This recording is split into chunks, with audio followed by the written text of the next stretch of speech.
Welcome to the Private Lender Podcast with your hosts from Hard Money Bankers, Jason Balin and Chris Haddon. This podcast is sponsored by hardmoneymastermind.com.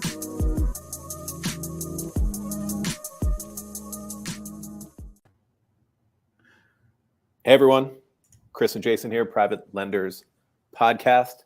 Thanks for checking it out. Today we are going to be discussing different ways that you can bring people into your sales funnel, create your sales funnel, and market to them consistently into the future. Real quick before we get started, as always, our podcast is sponsored by hardmoneymastermind.com. It's a free community for both new and experienced private and hard money lenders. You can create a free account, take some of the trainings, and join the conversation with everyone else. All right. So when talking about sales funnels, first, don't get freaked out by that. Like we're not going to get too techie, not too complicated stuff. It's just it's a good way to describe what we as lenders need to do in terms of deal flow, right? Like you start with just picturing, I don't know if you're watching on video or listening to audio, but picture a funnel where it's wide at the top and you bring in a lot of stuff at the top. These are your leads, inquiries, little calls, things like that. It filters down to loan applications, then real deals, then closed clients and repeat clients, right? As it comes down through the funnel. So we're going to talk about the different ways you can put people in the funnel, follow up with them, and turn them into actual revenue.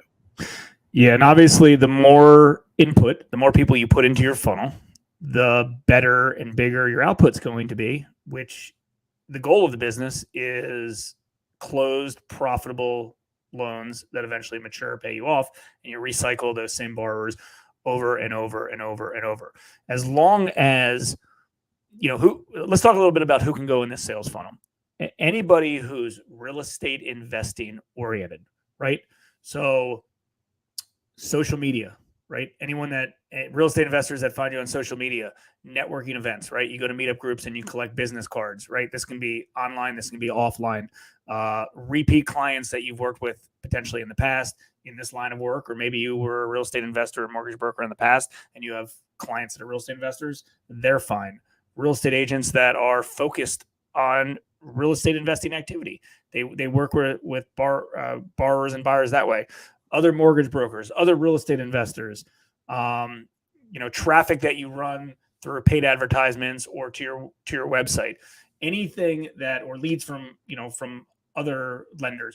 Point being is anybody who is a real estate investor or has interactions with real estate investors, those are your target clients. And you, like Chris said earlier, you create a funnel and you add all of them into that. Don't let it be overwhelmed.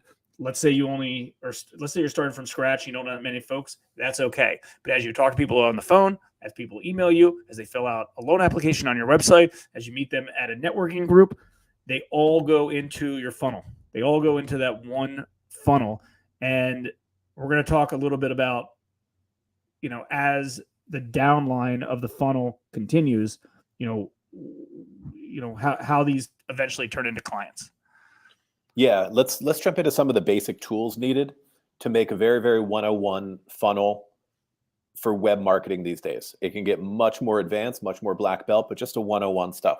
So we're talking about a website that has certain lead capture forms, like a loan application, perhaps a free report. That's a great one. We use one called 7 Steps to Guaranteed Hard Money Loan Approval that we wrote 15 years ago, and it's been bringing in good leads ever since. And you, besides your website, which has that set up, you need these forms to feed into your email database, such as MailChimp.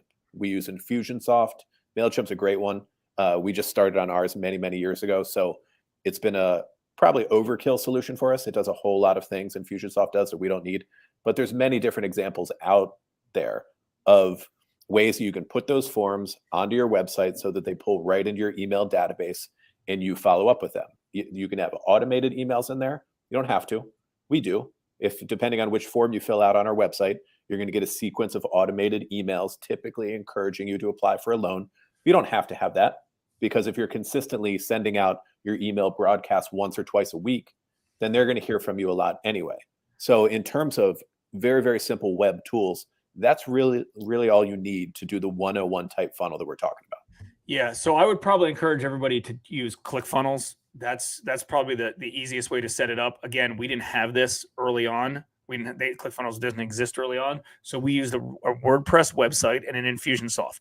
Right? If you already have a WordPress website and you don't want to go and use ClickFunnels, you can use Mailchimp, something that integrates inside the website. The reason we like ClickFunnels, which is what we use for everything moving forward, is it's got the website capability, it's got the funnel capability, it's got the built-in web forms, and it also has a built-in CRM, autoresponders, broadcast emails, texts, things like that built into their platform. So it makes life a lot easier than mix matching 4 or 5 different softwares like we currently do, because that's just how ours is set up.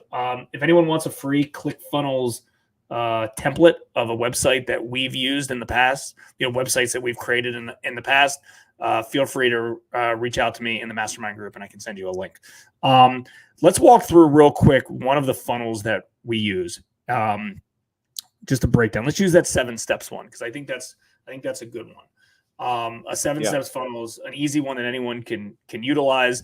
It only asks for a first name and an email address, which gives us a good amount of information. After we have their email address, we can, in essence, try to get additional info from them. So we market to it. We market for that. Number one, it's on our website. We do some social media stuff, and we also do some paid ads to that campaign. And also, when we meet people at meetup groups and things like that, we'll say, hey, listen, if you go to our website or go to this link, you can download a free report by doing so. So this is one digital way of doing so. They download that. They go to the website, they put in their information, they download, they get that PDF sent to them with the report. But where the magic happens is obviously they're building credibility by reading that report, but they're in our email database and they're automatically getting emails from us to encourage them to apply for a loan. They might not be ready for a loan right now, and that's okay, but they're going to get sequence, they're called like nurture emails, auto responder emails of, hey, apply for a loan. Hey, here's a case study of a deal that we did, or whatever it is, right? You can have it set up any way you want. We have like 7 emails in 10 days or something that goes out. After they graduate from that, the goal is to get them to fill out a loan application, because if they fill out a loan application, instead of us having their name and their email, we have their name, their email, their phone number, and a lot more data, and potentially we could market to them better or do a loan for them. But after that 10-day period's up, then they go into our broadcast email database, and that's where the magic happens. Our broadcast email database is obviously our entire list of all of the people that we talked about earlier, the repeat clients, people that have met us, mortgage brokers, real estate agents, stuff like that. And then Chris does at least one blast email to them every week. Yeah, and have forever. And one of the interesting things about it, let's back up real quick too. If you do decide to do autoresponders, which really any of these softwares can handle, if you're talking about Infusionsoft, ClickFunnels, Mailchimp, once you start getting good lead flow to your website, I don't know the exact number. I haven't checked on this for a while, but based on our different sequences, it's something like 3,000 to 5,000 people a day are getting automated emails, not even including our email broadcast that we do. And that's a pretty attractive idea, to think that several thousand people each day are getting emails encouraging them to apply for a loan that we're not actively writing anymore. Those were written years ago, right? And set up, and that's pinging thousands of people each day, which is a very, very nice idea. And something else that we like to take a look at related to the sales funnel is each month we go back after the end of the month, and we, in our pipeline, in our closing pipeline, there's a drop down for where this lead came from.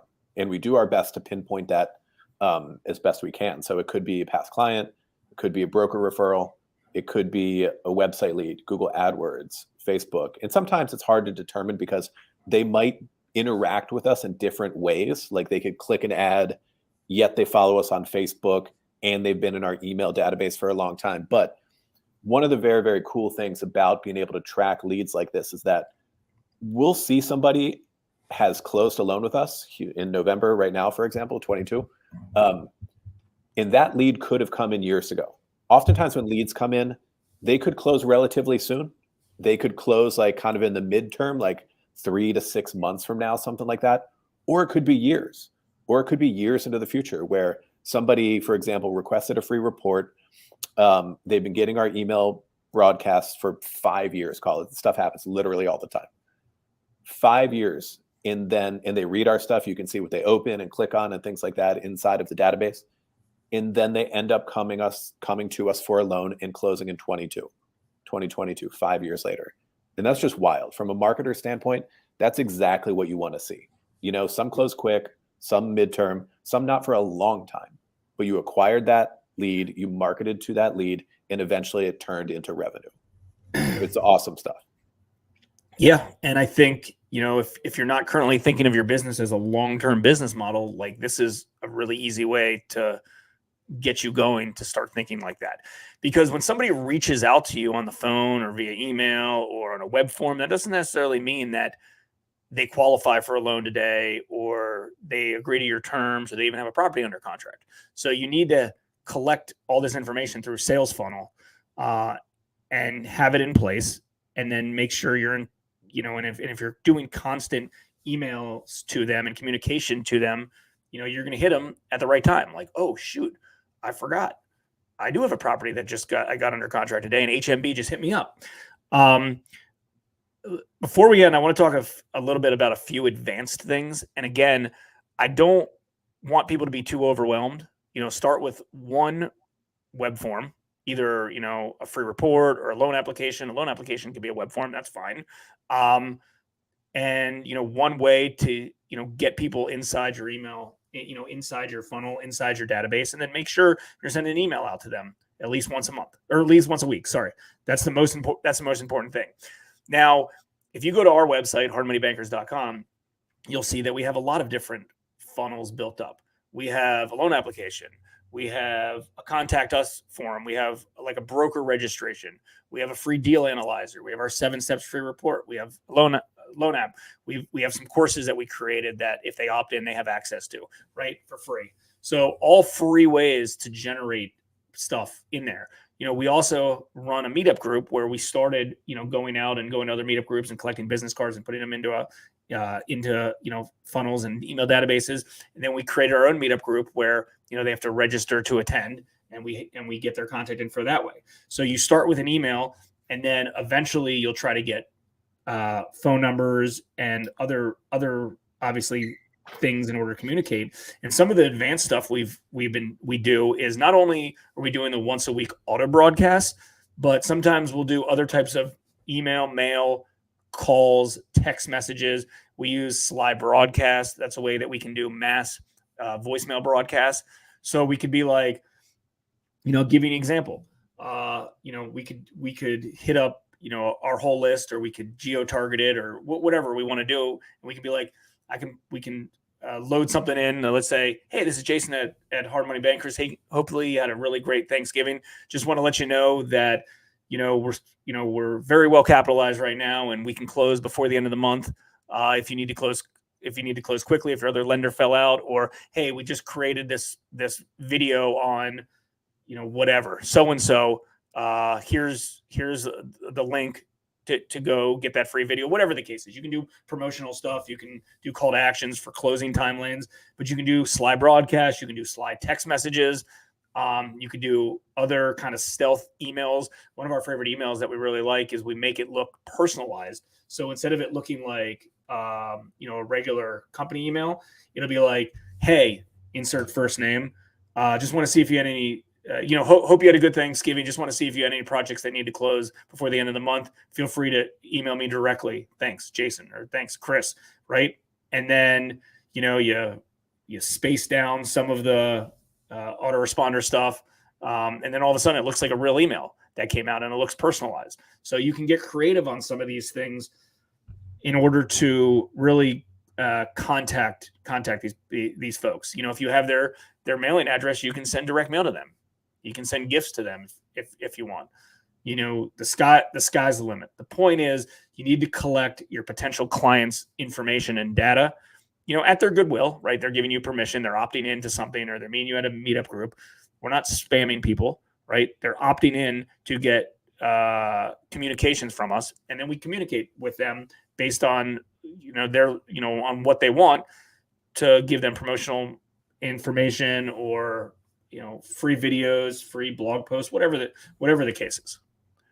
I was thinking about something while we were talking about this, and related to the inner circle meeting that we had here earlier in November, and we did a good bit of goal setting type stuff, and everyone's in a different spot in their business, but for the most part, you talk about like your portfolio size and your revenue goals. Well, I think that lenders should be adding in their database size as well. That should be a good goal. And we did that years ago, and it's kind of been automated since then. We used to more actively track it. But I think for a lot of lenders out there, it's going to go hand in hand with the other two, right? Portfolio size, revenue goals, database size. I think that should be on a spreadsheet, tracked monthly, part of your real KPIs. That's something I did not mention at the inner circle, but I'm going to mention it next time we have a call with the group, because I think that could put a little more importance. I think people are a little bit too light on the importance of their database compared to some other stuff. So anyway, all good stuff, guys. Thanks for checking out the podcast. We'll be back again soon. And don't forget to go check out hardmoneymastermind.com to create a free account. And we will see you next time on the Private Lenders Podcast. We hope you enjoyed this episode of the Private Lenders Podcast. Please note that the opinions stated by all the speakers on this show are only opinions and not legal, financial, or accounting advice. Please make sure to always check with your own legal, accounting, and financial professionals. If you'd enjoyed this episode of the Private Lenders Podcast, we'd appreciate it if you spread the word. Make sure to check out hardmoneymastermind.com, the #1 free community for new and experienced private and hard money lenders.